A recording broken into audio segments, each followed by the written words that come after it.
And we are live with This Week in Mining, where we talk about making money in the metals and mining sector. My guest today is the infamous Peter Schiff. I'm really looking forward to this conversation. Now, we're not going to be talking about mining stocks specifically on this show because that's not necessarily Peter's core focus. What we are going to be talking about is the gold market, currency market, government overreach, central bank issued digital currencies, and what that means for the gold market. And we're going to talk about history because, what does that have to do with mining stocks? Well, let me tell you, I think it's undeniable that right now we have a setup that almost guarantees the role of gold is going to be redefined.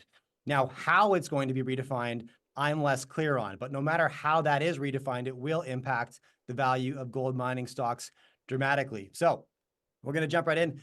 Peter from sunny Puerto Rico, it's great to see you. Thanks so much for coming on the show today. Thanks for having me on, Jay. And let me just start off, though, by saying something about mining stocks because, I'm a big fan of mining stocks. I mean, I've been in these things for a while now, but I've got about half my personal portfolio invested in mining stocks. And I think, from a risk-reward perspective, I don't see a better trade out there. I just don't see a lot of downside risk in the miners. But I see tremendous upside potential because I think investors in general have underestimated the potential of gold. I think everybody just assumes that the price of gold is going to be lower in the future than it is today. And they discount that into the value of the mining stocks. And, the cost of mining keeps going up. And so if the gold price isn't, it's just going to become increasingly less profitable to mine gold. So if you have a negative outlook on the future price of gold, then you're going to think these stocks, are basically worthless because they're going to just lose money because gold's not going anywhere. But I think gold's going a lot higher. I think it's going to move up much more substantially than the cost of mining. I mean, I think the cost of mining gold is going to keep going up along with everything else. But I do think we're going to have an explosive move up in the price of gold. That is going to change the dynamics for these mining stocks. And all of a sudden, the profits are going to be enormous, but also the value of their reserves is going to go up dramatically because there's a lot of gold in the ground that investors are assigning no value to because of the estimate of what the price of that gold will be and what the cost of mining it will be. But if all of a sudden, a lot of gold that is unprofitable to mine at, let's say, even 2,300 an ounce, when gold is 5,000, 10,000, wherever it's going to be, even though the cost of mining will have gone up, they're not going to go up anywhere near that proportion. And so I think reserves that may be valued at zero are going to be worth billions of dollars on the books of these companies. So I think that's a huge call option that's free in these gold mining stocks as far as what could happen to their future earnings. So yeah, I think, to the extent that your viewers are buying mining stocks, I think our day is going to come. I think it's very close. Wall Street, they went and downgraded, I think it was February or March, they downgraded Newmont, they downgraded VRIC, right at the bottom. In fact, they made the lows, multi-year lows for those stocks by downgrading them. But I think we shook everybody out. Nobody is along for the ride, and we're ready for an explosive move up in the metal. And these gold stocks are as cheap as they've ever been historically in relation to the price of gold. And that's going to change. That's why, we've got a mining fund, the Euro-Pacific Gold Fund. And, that can be bought no load at any of the discount brokers. We manage at Euro-Pacific Asset Management.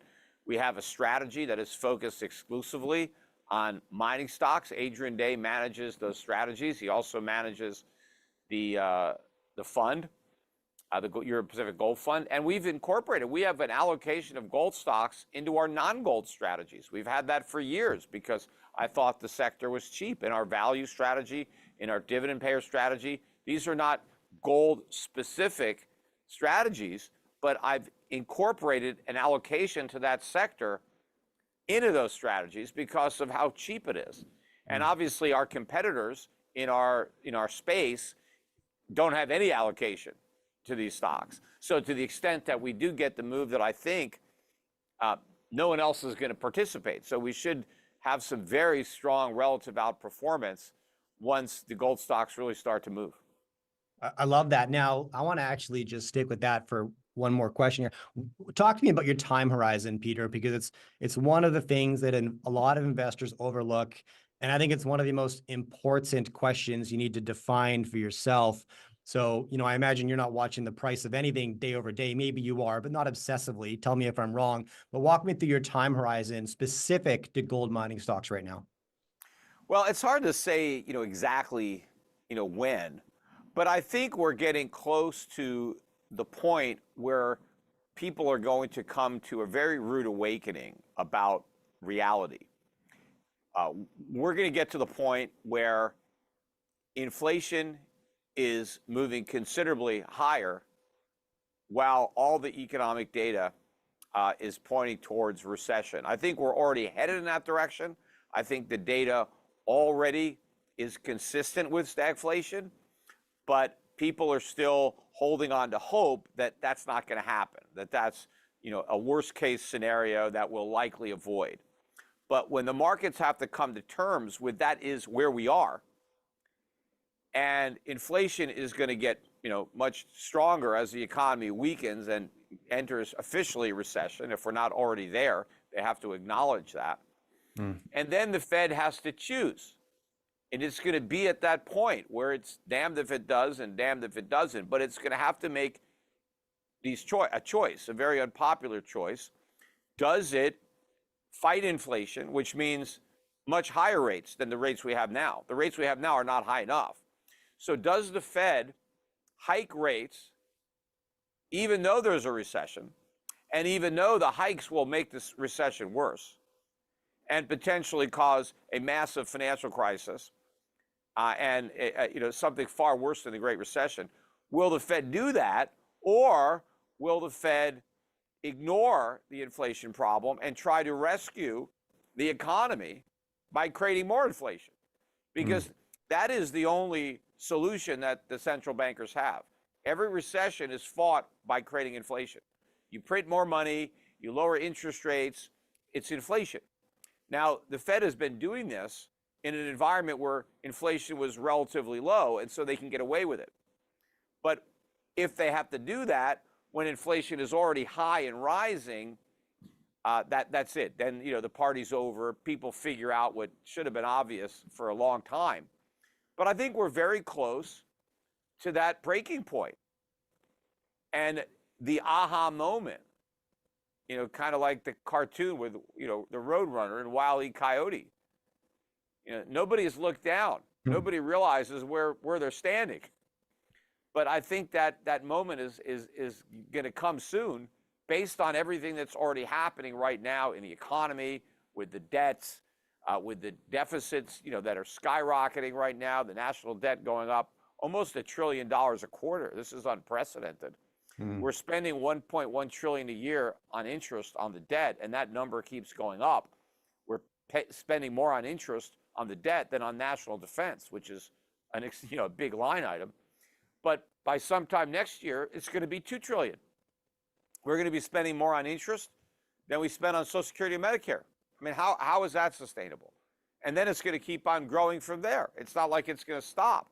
So the Fed is going to be forced to cut rates because there's no way the government can afford the higher rates. But those rates aren't high enough, given how much inflation there is. And the Fed is also in a predicament that by raising rates, it actually makes the inflation problem worse. Because not only do higher rates, feed through the cost structure of businesses, but higher rates lead to larger budget deficits because of the amount of debt that the government has. And it also slows the economy and it weakens revenues. So when the Fed raises rates, the government now has a much bigger deficit, which is in itself inflationary because it's spending all this extra money. The deficit spending is fueling inflation. And ultimately, the Fed is going to have to monetize those larger deficits unless it's going to allow the government to default, which I don't think it will. Everybody for years has been saying, well, it doesn't matter how much debt we have because we can print money. Well, yeah, that's exactly what we're going to do. And when the bond market recognizes this and the currency market recognizes this, there's going to be a huge a repricing of these assets. And all of that is very bullish for gold. Okay, I wanna pull in a couple threads there. And by the way, everybody in the audience, remember this is actually live. So if you hit us up with a question in the live chat, we'll get to those. So just fire away and we'll get to as many as possible. You know, when it comes to government overreach, deficit spending, and here's some interesting. I love this tweet that you've got pinned at the top of your Twitter account. It says America was founded by rugged individuals who created government to secure their rights and leave them alone. And if you look at America today, roughly 330 million people. So here's some interesting numbers. I'd love to throw these at you and get your take, Peter. 20 million of that 330 are directly employed by the government right now, either at federal, state, or municipal levels.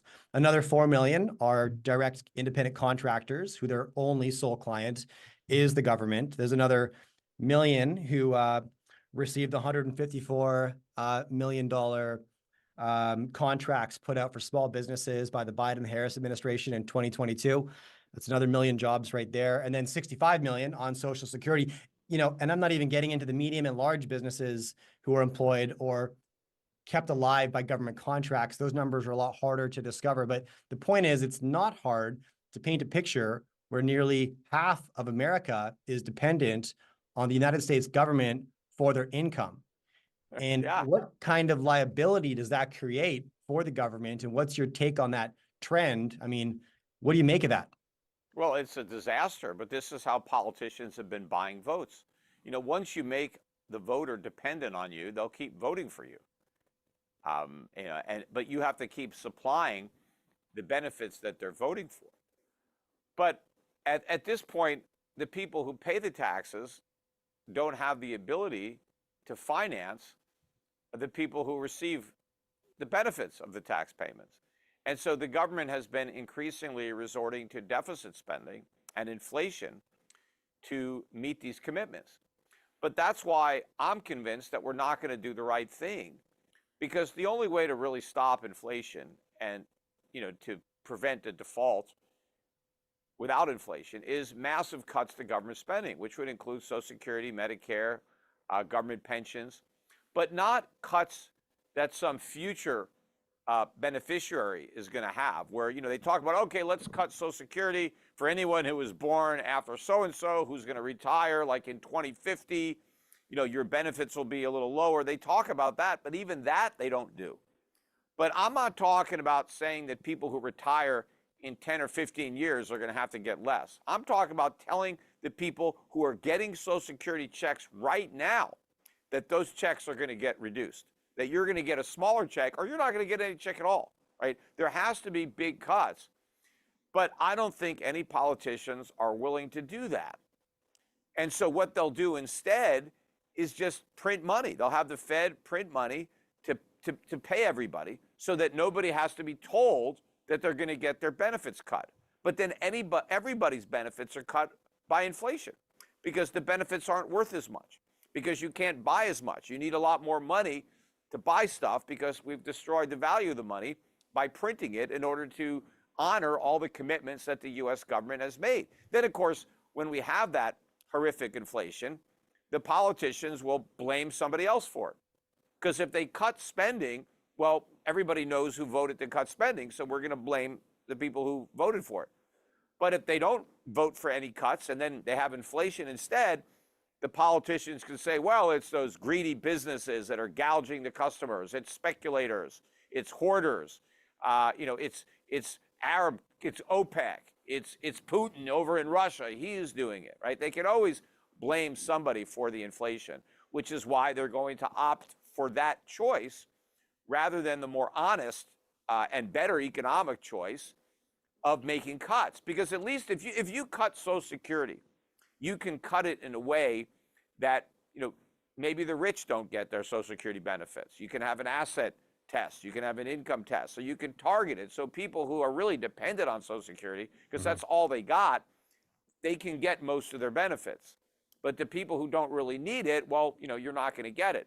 But when you do inflation, it affects everybody equally. So Warren Buffett's Social Security benefits go down the same as, you know, the poorest people who are receiving it. But that's the way the politicians will opt. They'll opt for that strategy because politically it's more viable than actually voting to take the benefits away from somebody. So when you look at this picture and they're going to keep watering down the currency because they have to. There's no other alternative. I agree with you. Devaluation is the path that the government will take because they're not going to throw an election. Politicians just aren't going to do that. That's what I believe. None that I see have the stones to take the hard action.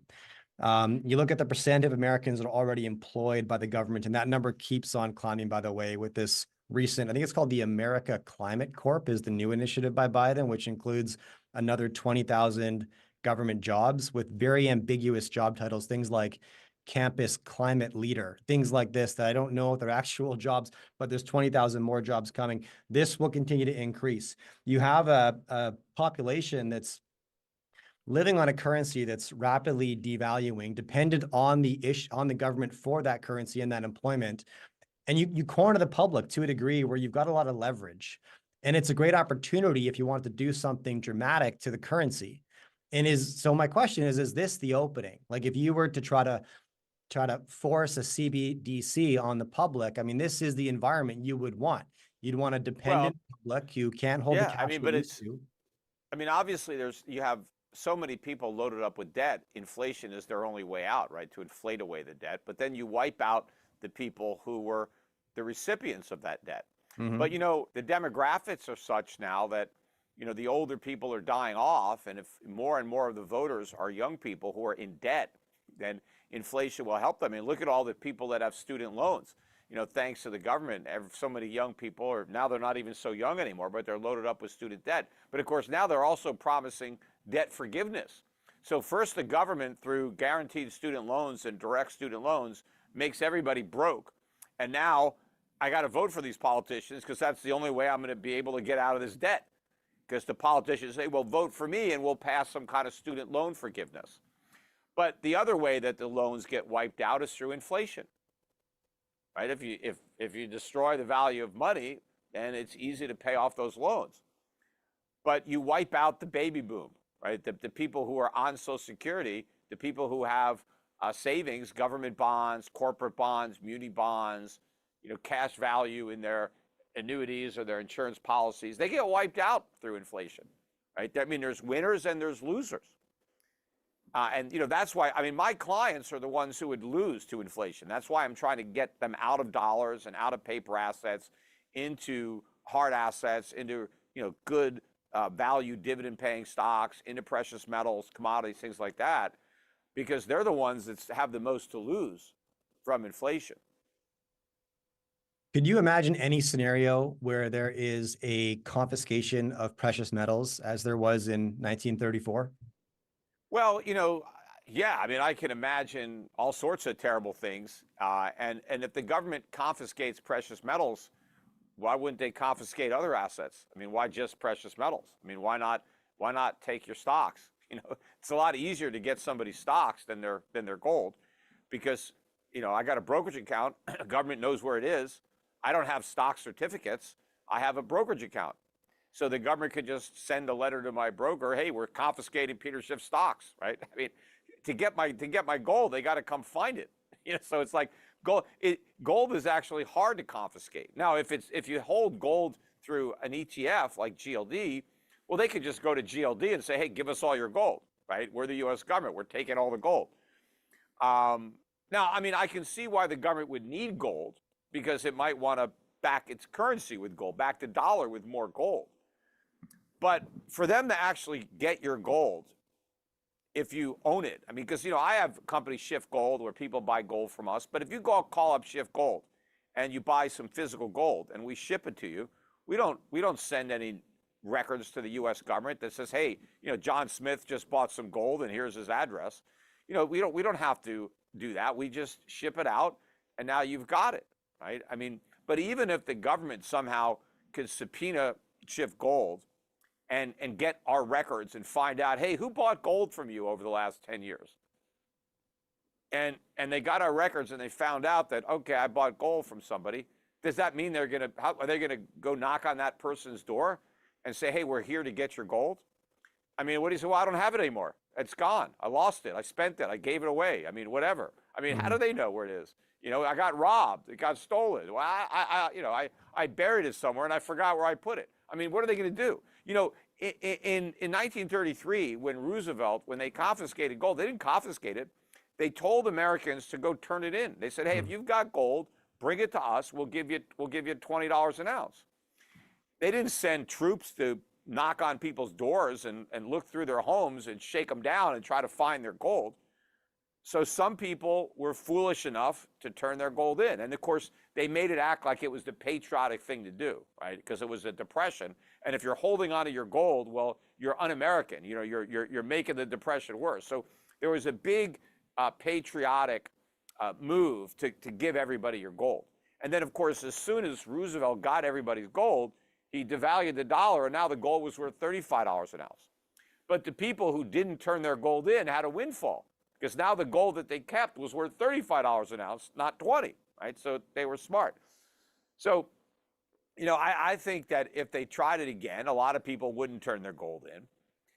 But, you know, we were on a gold standard then.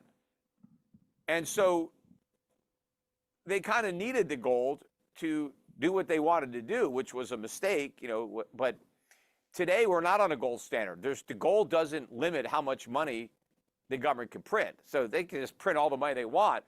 They don't have to confiscate your gold. They could just confiscate all the value of your money without having to take your gold, because most people don't have gold. They just print money. So they couldn't do that in 1933. So they actually had to take everybody's gold.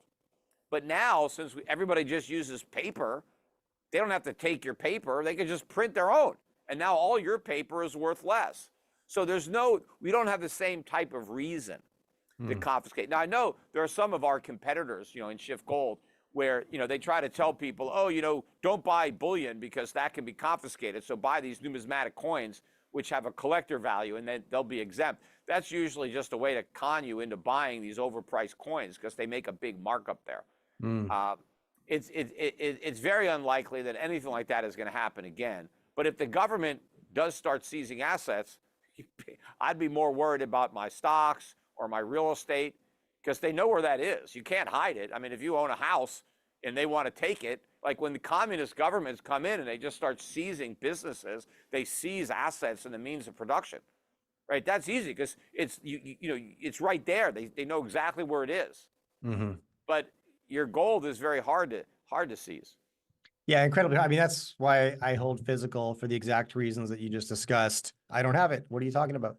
A couple questions from the audience on that subject, though. Are there other restrictions that could be put in place that would limit the transactionability and the liquidity of gold? You know, restrictions on the market. You know, one question here: if gold was, in quotations, unlegal, you know, where could you sell it? Would there be a market inside of the country? And what would you do? Well, there always will be a market. I mean, obviously, if it's illegal, then there's a black market. But I mean, people sell all kinds of drugs in this country and they're not legal. Yeah. But there are plenty of buyers. So yeah, it just means that the market is underground. Yeah. And of course, you know, even if it's illegal in America, it doesn't mean it's going to be illegal in every country. So there will be plenty of legal gold markets. But if they ever make it illegal to own gold, the one thing you want to own is gold. Because they're not going to make it illegal because nobody wants it and the price is really low, right? They're going to make it illegal because everybody is buying gold and it's really expensive.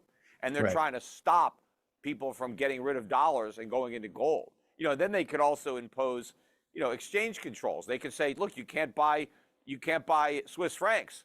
You know, you can't exchange your dollars into anything. You got to keep them, right, in dollars.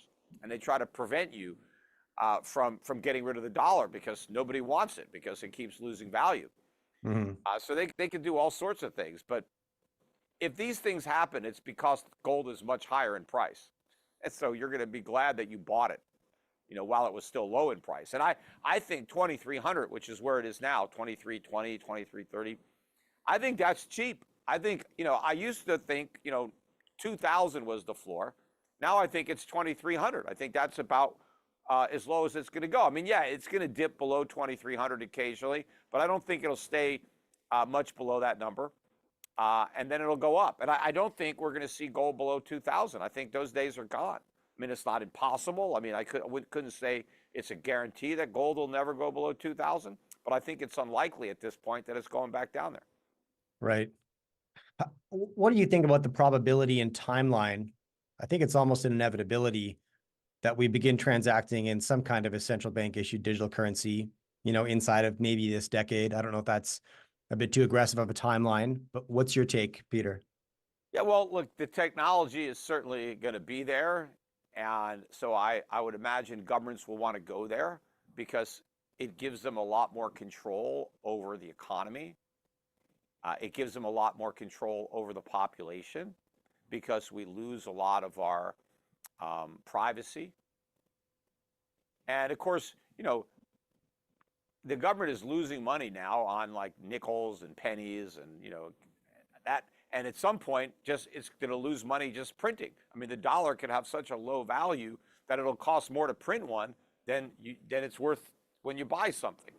So obviously, it'll be a lot more efficient to just get rid of all the coins and all the bills and just have, electronic money, which for all intent and purpose, most of our transactions already take place that way.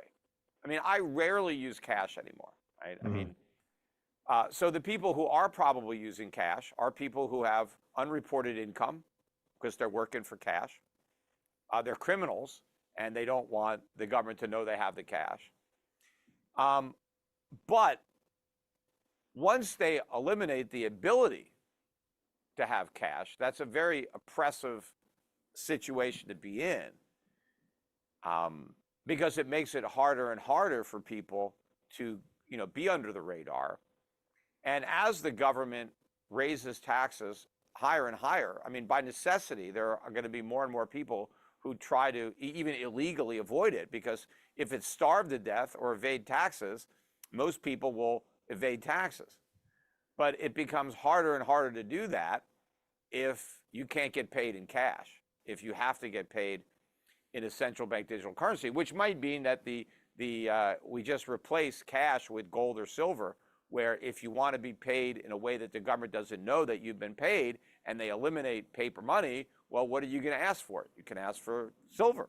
You can ask for gold. But also, I don't like the government knowing everything that you buy, where they can screen people.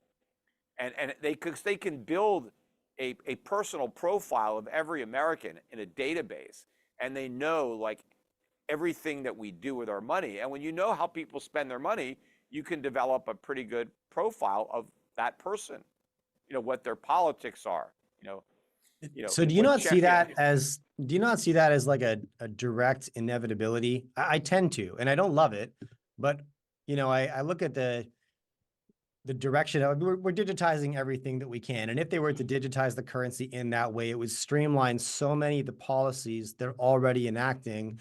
Monetary policy would be much easier. Taxation would be much easier, less labor intensive. They might save money, and well, the last thing you want to do is make it easier for the government to tax us. I agree. That's the last thing I would want. I want it to be hard. But I agree with you. But what do they want? And they already employ half the country directly, so they've got the leverage to just start paying people whatever. I mean, it will be an easier transition to make. They can really micromanage the economy. They don't have to mail out stimulus checks. They just load up everybody's wallet with stimulus money. They can even put an expiration date. Hey, you got 24 hours to spend this money or we're taking it away. Yeah. They can even target like where you can spend it, like certain stores that are approved. This is where the money is good. It does, so they can micromanage to a much greater degree. And the more power you give to the government to interfere with the economy, the worse the economy is going to be, because you don't want the government to interfere at all. Right? The smaller the government, the better. But central bank digital currencies are just a way to make government a lot bigger and a lot more powerful and a lot more intrusive and a lot more oppressive. And so I don't want it. I mean, I don't, I don't actually, ideally, I don't want the government involved in money at all. I think it should just be created by the private sector. I agree with And, you, and I want the and same people thing, can but use whatever they want. But the government has to have some money that it's going to collect taxes in, right? It has to have something to collect taxes. Now, of course, I'd like to have much lower taxes. Um, but, so you have to have, you have to have one, thing, governments are going to say, hey, this is what we're going to accept as in payment of taxes. mhm. I mean, I'm super aligned with you on what I want to happen, but what I see as more likely to happen is that no politician is going to be able to pass on that leverage of control that's so readily available to them. And in addition to, the sort of 40 million people directly or indirectly employed by the government, that's 40 million ambassadors who are going to stand up and say government jobs are really important and big government's not a Oh bad yeah, thing, well, which I disagree with as again, well. But looking at the trajectory, it's like, do you see it going in a different way? no, the problem is, you got all these people that are riding on the bandwagon, living off the taxpayers, and the more people that get into the wagon, the harder everybody who's pulling it has to work. And Yeah. the more likely that they are to say, the hell with this, I'm getting in that wagon too, right? You create these perverse incentives where as you pay more and more in taxes, the incentive to work goes down and the reward for not working goes up. But, you reach a point where, you don't have enough people pulling the wagon for everybody who's riding on it to go anywhere, right? Mm. I think we're probably already at that point where a lot of people have left. That's why look at the labor force participation rate has gone down. There are a lot of people who just are not working anymore. Mm. Now, why is that? Are they just really rich and they don't have to work? No, I just think that the government has made them a better deal. And they've decided that living off of government benefits beats working their ass off for a paycheck that, keeps getting, eroded by inflation and taxes. So what's the opportunity in that? If you are headstrong enough to walk your own path, you see the trend that's occurring and you can't ignore it. I think, further government overreach, further government dependence from the general population is all but guaranteed. And however, that power is then levered in the future with a new distribution of currency. I don't know, right? But, is there an opportunity in that for the individuals who want to think differently and walk their own path, the contrarians? Well, from an investment perspective, I think yes. I think the strategy that I mentioned of owning precious metals related equities, gold and silver directly, having foreign non-U.S. dollar denominated value stocks, dividend paying stocks, getting more into the emerging markets. I mean, all that is going to do really well if I'm correct on what's going to happen to the dollar, because there's no way that we're going to get out of this without a massive devaluation of the dollar. Unless we're going to have those significant cuts to spending, which would also involve bank failures where people lose their money in their bank account, where you had your money at a big bank and it fails and you don't get the money.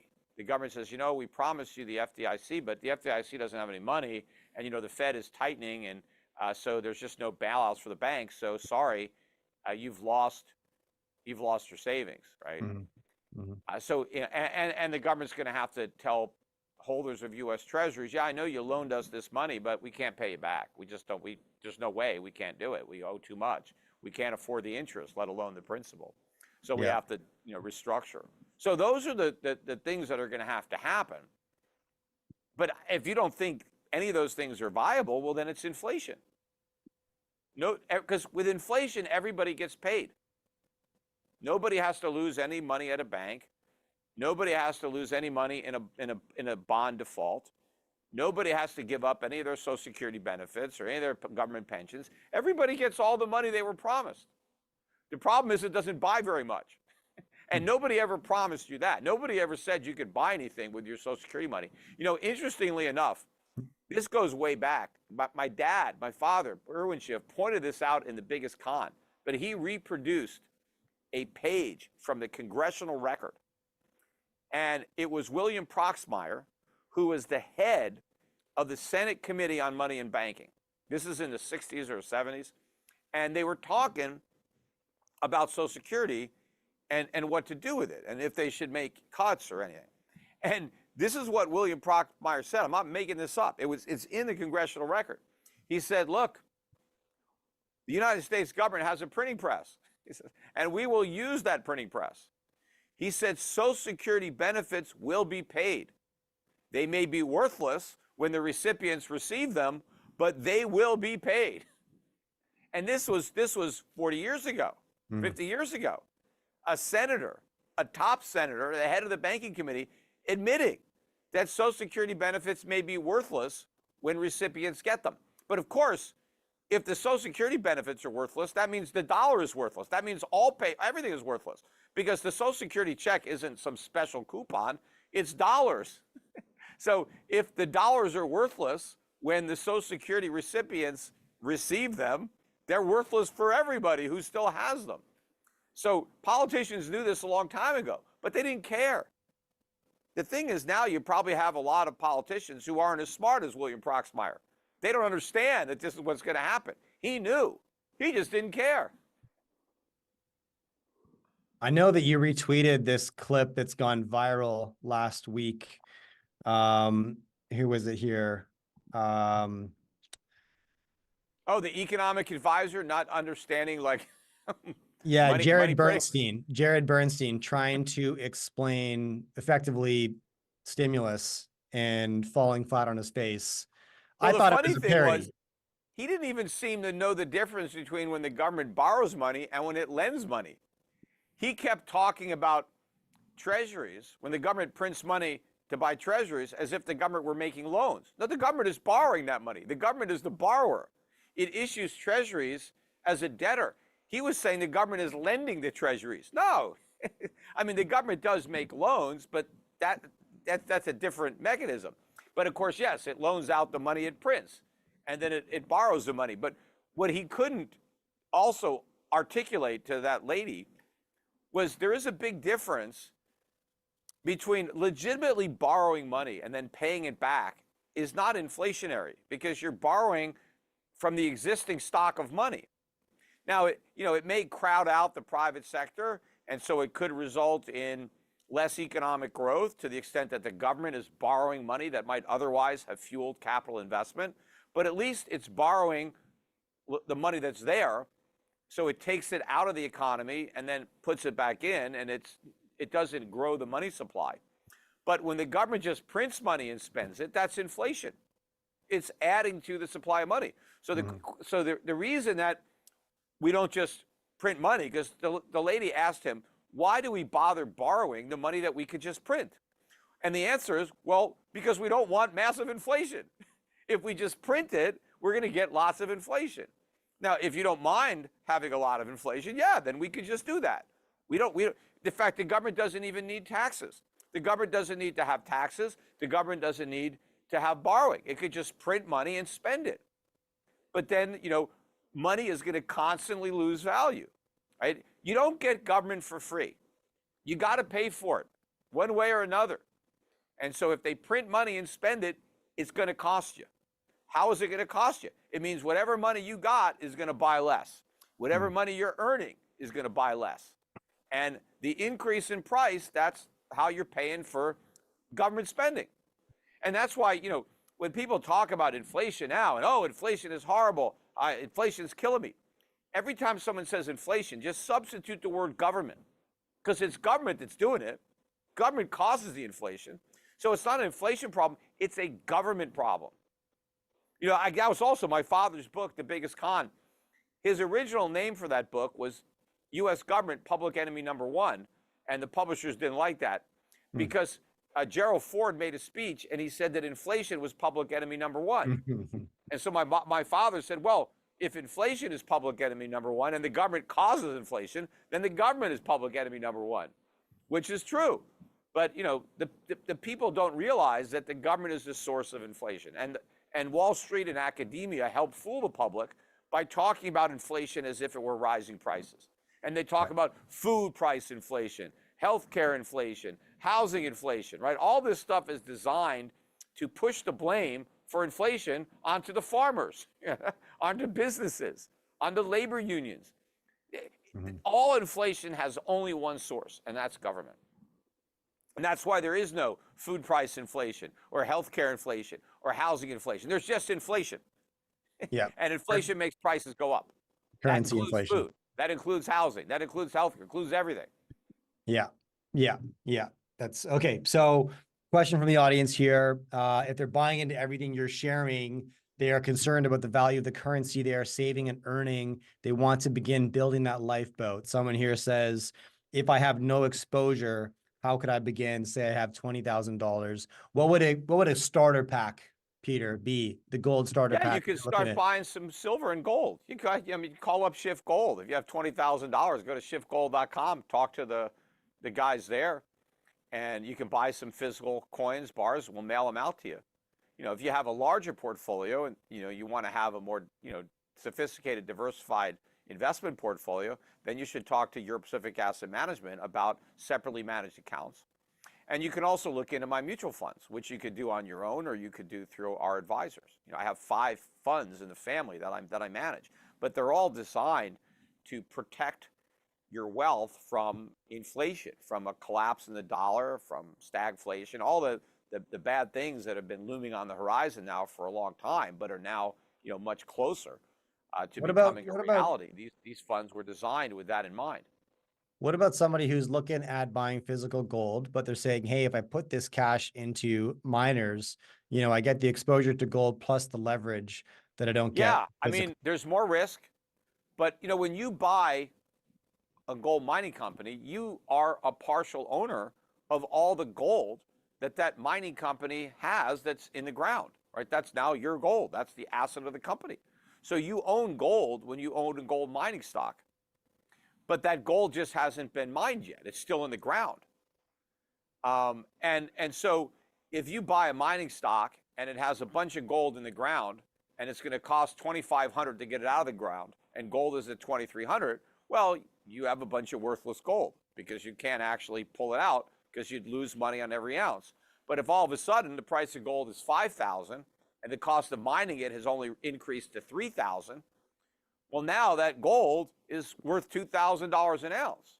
But if you look at what your cost was to buy the stock, relative to the number of ounces, you might have bought that gold for $20 an ounce or $40 an ounce. You got to, look at what the price of the stock is. Mm-hmm. But there's a huge windfall to the owners of these gold mining stocks. Now, you could buy a gold mining stock that doesn't actually have any gold. I mean, there are exploration companies that are just trying to find gold, and maybe they will, maybe they won't. But the companies that actually have, substantial reserves, and you buy into those companies, you own that gold. And, you could make a lot of money selling that gold in the future if the gold price goes up a lot and the cost of mining it doesn't go up as much. That's the key. I mean, gold stocks over the last 10 years have been an ironic victim of inflation. Because sure, gold prices have gone up, but the cost of mining it has gone up even faster. And it's inflation that's driven up mining costs, but investors just don't realize how bad it's going to be. Look at the 30-year tip spread, right? The difference between the Treasury inflation-protected bond and a normal Treasury. Investors are assuming that inflation is going to be 2.3% for the next 30 years. What an asinine assumption to make. If you look at the average rate of inflation for the 40 years before the 2008 financial crisis, so go from 1968 to 2008, the average was 4.8. There were only 3 years out of 40 where inflation was 2% or less. 3, that's it. Now, ever since the financial crisis, we've had a lot of years with 1.5 to 2% inflation, but those are gone. That's not going to happen again. That was the exception. The rule is going to be much higher inflation, and the bond market doesn't get that yet. The bond market still assumes that the Fed can continue to do this magic trick. It can't. The illusion is over. Inflation, I think, is going to average more than 5%. It's going to be higher than it was from 1968 to 2008. We have bigger deficits. We're in much worse fiscal position. We're going to have to print a lot more money in the next 30 years than we did during that time period. So inflation could be 10% I mean, who knows? Mm. But it's not going to be anywhere near 2.3.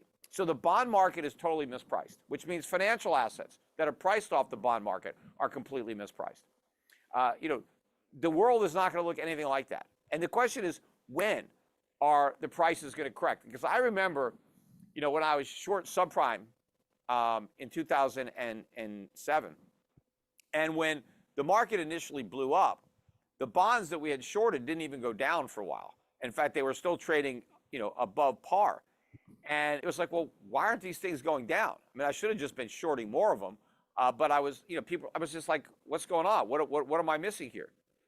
And I wasn't missing anything. It's just that the people that own these bonds didn't realize what had happened. But when they did, and it was only a matter of days, the bonds went to zero almost overnight. And so it was like a rude awakening when people holding these mortgages realized the toxic nature of the paper. And when they realized it, so did everybody else. And so they couldn't sell because there was nobody dumb enough to buy anymore. And so I think that's going to happen with the Treasury bond market, where people are going to realize, wait a minute, inflation's not going to be 2%. It's going to be many times that. I want to get rid of my Treasuries because my Treasuries are yielding whatever their coupon is, and it's nowhere near that. So I'm just going to sell. But when they realize this predicament, so will everybody else. So it's like, well, sell to who? The buyers don't want to buy them either. I mean, not unless the price crashes to a level that is somewhat consistent with, 10% inflation or whatever it is. But, the bonds are going to implode if that happens, or when that happens. But it's going to happen quickly when it happens. So that's why I tell people, you can't try to, I'm going to wait until it's really clear. I'm going to wait till I get a clear signal to get out of the dollar. Yeah, by the time it's clear to you, it's clear to everybody. So you can't get a clear signal. You got to be willing to go early when people don't realize what's going to happen. For me, I'm way early. I've been doing this for years. So people starting right now at least can get the benefit of like, God, I didn't have to. I stayed in tech stocks. I rode the bubble, right? Or I was in crypto. I made a bunch of money. They can get out, and get into this strategy now without having to wait out all the years that I waited. Yeah, and getting in early. I mean, that kind of ties back to how we began this conversation when you were talking about how unloved the gold equities are and how cheap they are relative to their historic cycles. That's a great buying opportunity. And, the benefit of being confident in your time horizon means that you can be patient, right? I usually have a 3 to 5 year window in a position, and because I can't time the market, right? But I know when things are cheap. And you know how they say, it's different this time, but what's different this time? I've been in the gold market for years, decades actually at this point. Normally, when gold makes a new high, everybody gets excited, right? The phones really ring at Schiff Gold. We sell a lot of gold and silver when gold makes a new high. Yeah. Not this time. Interesting. This gold made a new high with absolutely no fanfare. Nobody cared. Nobody bought. In fact, most people sold. Normally, when retailers sell their gold, it's after it dumps, right? They sell it when it goes down. And they get scared. But when the price goes way up, they come and they buy, right? And then it goes down, and then they sell. This time, gold ran up, and they didn't buy anything. They kept selling the whole way up. So even though gold has now gone way up, it doesn't have a lot of retail investors who bought, who need to be shaken out because they already got out on their own. So there was no real enthusiasm for gold on this rally. And this is kind of the first time I've seen this, where we had all this money coming out of GLD instead of going in. Now, some of that might have been due to the crypto ETFs coming out and kind of causing a big distraction. But whatever the case, I think that's what makes this rally different than the previous rallies. The public is not on board yet. And so I think that's a very good sign that the rally continues. And it's not just the retail public. The institutions aren't on board either. You don't have big pension funds or endowments or hedge funds that have large gold positions. I mean, you have a few hedge funds that are in there, but they're the same ones that were in there 5, 10 years ago. It's not like you got a bunch of new money that has just come into the gold sector. Mm-hmm. I think it will come in, but at much higher prices. You know, for people who are looking at the gold price and saying, I didn't build an allocation of physical, now we're at all-time highs or hovering around there, maybe I should just go straight to the equities instead then. I might say, no, you should start from the ground up, buy bullion first because it's the only asset that isn't also someone else's liability. A gold miner can be a great bet, has tons of leverage, but you're still subject to the decision-making of whoever the executives are, and they can make good decisions or bad ones. So there's risk involved, inevitably, right? Jurisdictional Well, I risk, where look the at mines them, are. I mean, they're very different. I mean, they have some overlaps, but in general, I look at gold as money, as an alternative to holding dollars or euros or pounds in a bank account. You know, keeping gold in your safe, I think, is better than keeping dollars in your bank, right? Now, obviously, you can't keep next month's rent money in gold in your safe because you can't pay it. So yeah, you got to keep some money in a checking account to pay your bills. Although eventually, you know, with gold-backed crypto, you'll be able to, you know, earn gold, put it in a wallet, and then use gold to pay your bills. So I think all that is ultimately coming, where people can move in that direction. But for now, you know, you want to hold your gold and you want to, you know, pay your bills in dollars. But any money that you're holding on to for the long run, right, your long-term savings should be in gold or silver, not fiat. But gold mining stocks, I look at as a business. So when you are buying stock in a mining company, you're buying into a business. And when you own a business, you're subjected to all sorts of risks as a business owner. A lot of things could go wrong with your business. Now, one thing that could go right is the price of gold goes up. So there is a component, right? You think the price of gold is going to go up, and that's going to help your gold mining business. But other things could happen to offset, like the rising cost of mining. But there can be other things. Governments could seize a mine if you own it in a jurisdiction where the government sees it. There could be an accident. Somebody could die. There could be lawsuits. You can have permit problems.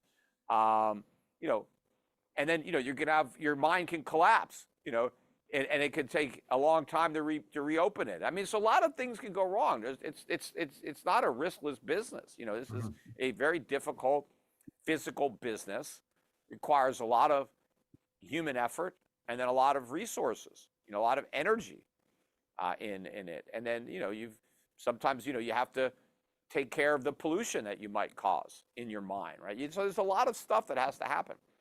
But I think that gold mining businesses are cheap right now, and that nobody loves them, and they've been out of favor for years. And so gold, physical gold, is an alternative to dollars and euros as far as savings are concerned. And you can buy that again at Schiff Gold. You don't want to buy numismatics. You don't need to be a coin collector. I mean, you can collect coins if you want, but that's like collecting art or, you know, baseball memorabilia or Chinese ceramics or something. But if you're just trying to buy bullion as a savings to get out dollars, you don't need to be a coin collector. You just want to buy bullion, coins, bars that are close to spot, right? You don't want to pay a big markup. But for the rest of your investments, if you want to invest and you're looking for bigger returns than just holding on to gold and silver, which on their own could still give you pretty good returns given where the prices are. But rather than buying some biotech stock or some tech stock or, you know, whatever social media company people are gambling in, there's a lot of equities that don't even earn any money that people are paying crazy valuations for. Take that money and buy gold stocks. You know, if that's where you want to speculate, that's where I'm putting my chips. You know, I want to bet there. I mean, people even say, Peter, why don't you buy some Bitcoin? You know, maybe it'll go up. Why not buy it just in case? I'm like, well, you know what? Maybe it will go up. But you know what? I don't think Bitcoin has that much upside relative to the upside in these mining stocks. Bitcoin went from pennies to now it's what, 60-ish thousand. But Is it going to go to 100,000? Is it going to go to 200,000? I don't think that's very likely. But even if it got to 200,000, that's just a triple. I mean, that doesn't excite me. I think I can make 10, 20 times my money or more in these gold mining stocks. Now, as far as Bitcoin going down to 10,000 or 5,000 or lower, I think that's a great possibility. I think it's more likely to go to 10,000 than 200,000. So why do I want those odds? I mean, I don't think the gold mining stocks that I'm buying are going to lose 2/3 of their value, not from here. So I think I've got less downside risk in my mining stocks than I would have if I bought Bitcoin. And I have way more upside potential than I would have if I bought Bitcoin. So why would I even consider it? Doesn't make any sense, you know?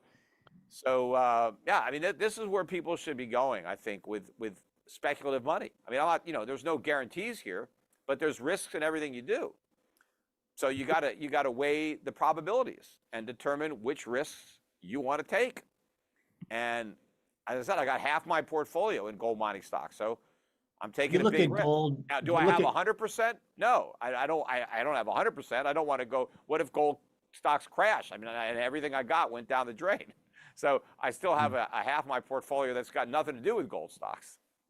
I think this environment is very opportune additionally for gold royalty companies because they're setting up deals and have been. A company like, you know, Sandstorm Gold, for example. You know, they've got a pipeline that is going to continue to mature over the next 10 years. They're already producing like $140 million a year in revenue, but, you know, 250 million is in their sights as these deals begin to mature. But the reason I'm looking at royalty companies like that right now is because they're insulated from rising inflationary costs because they set their deals in advance and then cash flow. That's kind of our portfolios at Schiff Gold. I mean, at the Europe Pacific Gold Fund. Our strategy has been to have a big weighting in the royalty companies. Okay. Overweight the royalties, and that brings a little bit more stability to the portfolio and takes away some of the risk. But then we balance that out by having a larger allocation to the junior mining stocks. Yeah. Okay. Interesting. And so, you know, we have some of the seniors, but we've got the royalty kind of like a barbell between the royalty companies that are lower risk and the juniors, which are higher risk. And so I think that's a great strategy because when gold really takes off, it's these juniors that are going to explode. But in the meantime, you know, the mining stocks, the royalty companies have done a lot better over the years. So it's been a good strategy. I mean, you know, look at like, you know, the leader, Franco-Nevada. I mean, look at where Franco-Nevada was 10 years ago and look at where it is today. I mean, it's a huge gain.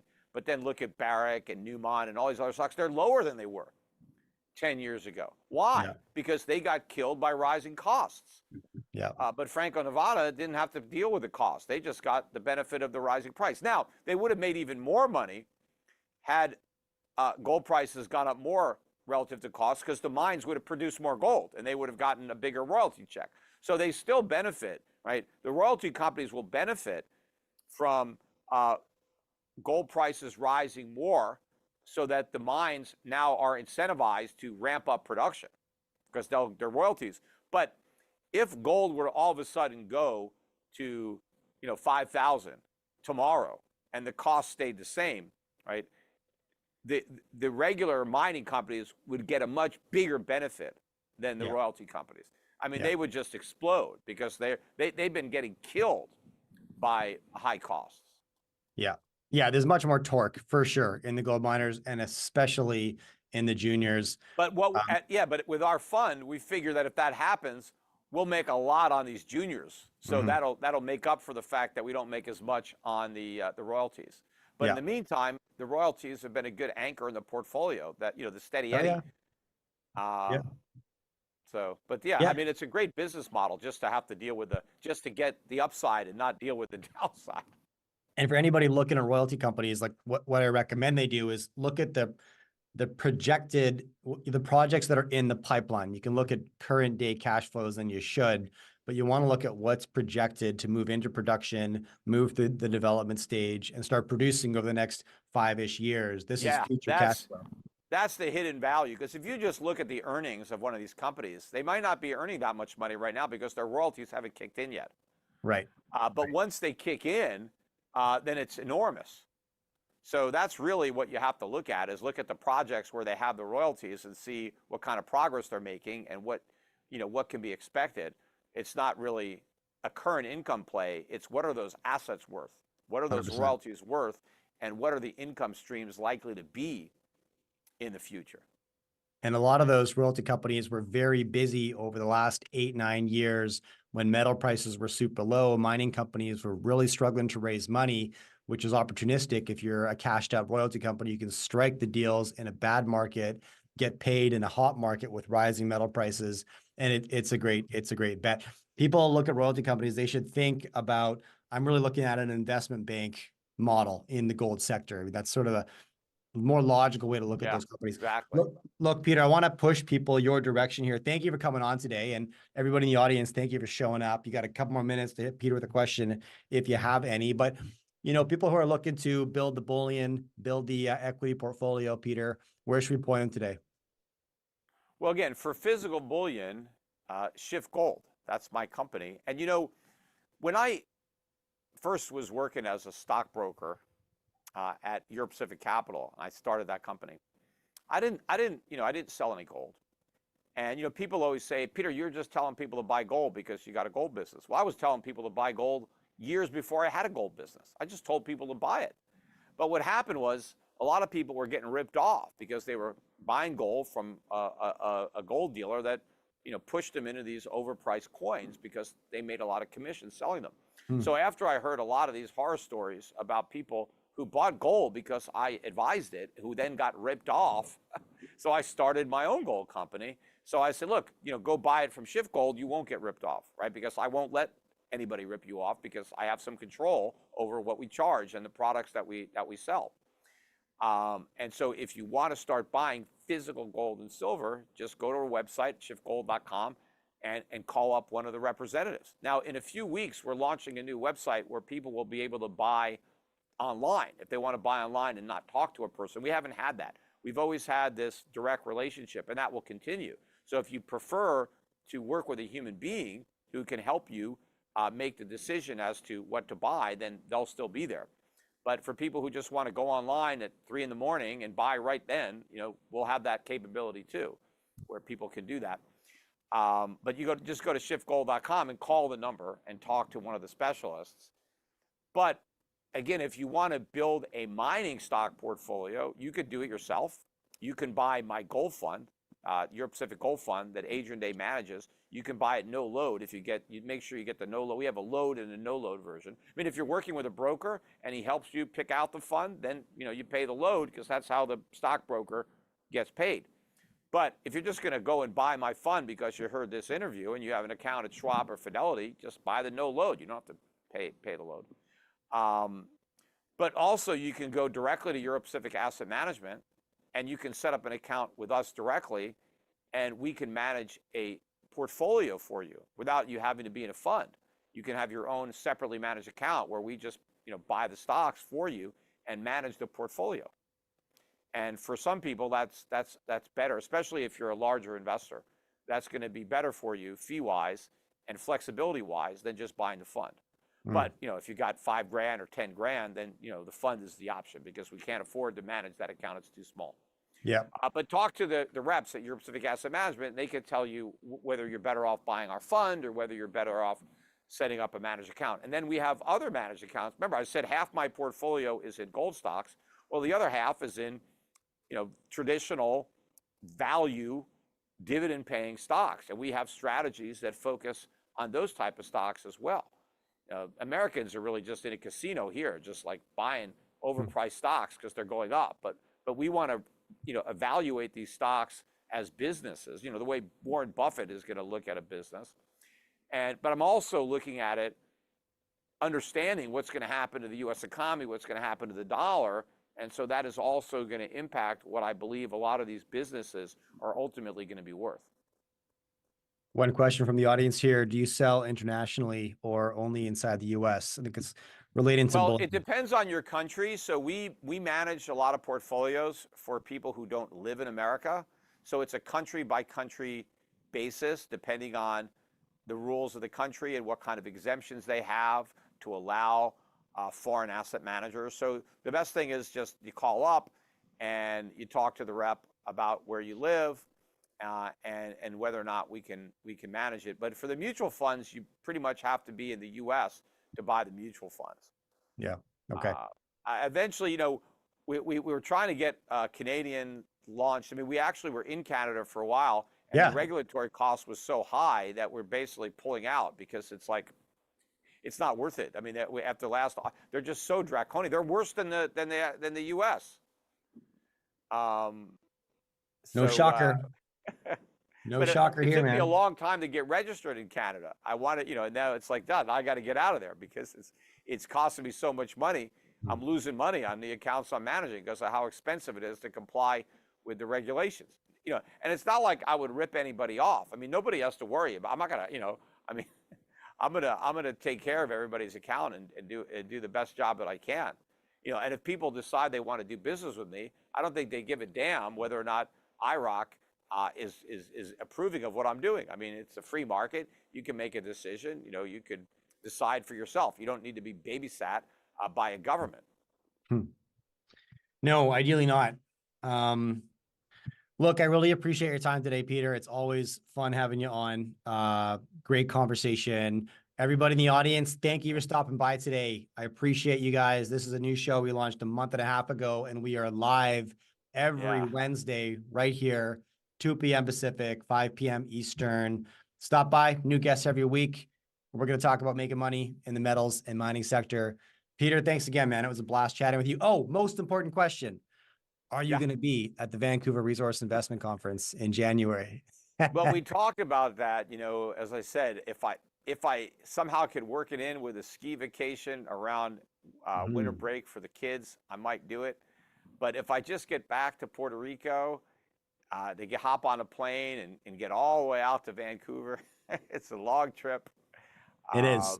So, but yeah, I mean, I like the conference. I mean, I encourage people to go. I'm sure Adrian Day will go. I mean, he goes all the time, right? So he's another person. If we get a big enough group and we get a plane, obviously we could got a seat for Adrian. We're getting there, on the private jet thing, because we got Adrian Day, we got Brent Johnson, we got Mike Maloney. You're a maybe. You're giving me a maybe right now. We just need a couple. If you got a jet, I can. That's what gets me. If the jet's going there anyway, it's not that big a deal. It's not like I have to make 2 or 3 connections, And as I said, I got my own, but it's only a fractional ownership, so I could use mine if we got enough people. But for me to fly all the way out there, even my own jet, all the way to Vancouver from Puerto Rico, I'm probably looking at maybe 80 grand worth of fuel just to get there. Just to go there and back. I don't know, 70 grand. So it's like, is it worth it? What how much business am I going to do? How many people can you fit in that jet? Well, I could go up to a G450 and get like 14 people. Yeah, but is that what's that going to do? I'm with NetJet, so I could kind of I can trade up and down depending on my main plane. Is for 9, but if I can downgrade or I can upgrade. It's like a flexible program. So it's easier than owning a whole jet all by yourself. But maybe maybe when gold is at as high as I think, because now I see I don't want to put all that money into a jet. I'd rather buy more gold stocks. But at some point when I want to sell those gold stocks and everybody else is broke and their jets are on the market, maybe I'll buy my own jet. But they're a pain in the ass, have your own jet, and then usually you have to have 2 because the one you own might not work. It has some mechanical problem. You got to fix it. See, with NetJets, they got to give you. They have so many jets. It's a big fleet. So so they're. I've never the whole time I've been with them, I've never had a situation where they didn't have a plane exactly when I wanted it. Sometimes they give you a better plane than you're paying for because they don't have the one that you request, and they got to give you a nicer one. So I'm giving a free ad to NetJets. But, you are. One jet is never enough. All right, look, Peter. But meanwhile, I would follow me on social media. Don't forget, I've got over 1 million followers on X now. You do. So God knows how long it's going to take to get to 2 million. It took me. I started in 2009 and finally got to 1 million followers. But I'm on YouTube. I've got almost 600,000 on my YouTube channel. So be a subscriber there. My newest business I didn't mention, Schiff Sovereign. I've got a newsletter now, Schiff Sovereign. People go to schiffsovereign.com and sign up to get my free newsletter. Hmm. And we got a lot of valuable content that's coming out of Schiff Sovereign. Very cool. I got it pulled up right here. It's Yeah. shiftsovereign.com. Okay, awesome. Well, go check that out. And everybody who tuned in today, thanks again. We're back next Wednesday, 2 p.m. Pacific, 5 p.m. Eastern time, live right here this week in mining. I will see you next week. Thank you, everybody. All right, take care.